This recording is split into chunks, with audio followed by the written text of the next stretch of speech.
Welcome back. बरतानवी फौज के chief of general staff general sir Charles Roland Vincent Walker ने पाक फौज के सरबराह फील्ड मार्शल सैयद आसिम मुनीर से मुलाकात की है।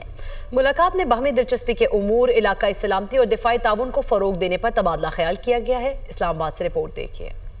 बरतानवी फौज के chief of general staff general sir Charles Roland Vincent Walker की GHQ रावलपिंडी आमद। पाक फौज के सरबराह फील्ड मार्शल सैयद आसिम मुनीर से मुलाकात। बाहमी दिलचस्पी के अमूर, इलाकाई सलामती और दिफाई ताउन को फरोग देने पर तबादला ख्याल। ISPR के मुताबिक मुलाकात में दोनों रहनुमाओं ने खित्ते में अमन और इस्तेहकाम के क़याम के लिए मुश्तरका ताउन जारी रखने के अज़्म का इआदा किया। दौरे पर आए मुअज़्ज़िज़ मेहमान ने दहशतगर्दी के खिलाफ जंग में पाक फौज की कुर्बानियों और कामयाबियों को सराहा और खित्ते में अमन और इस्तेहकाम के लिए पाकिस्तान के किरदार की तारीफ की।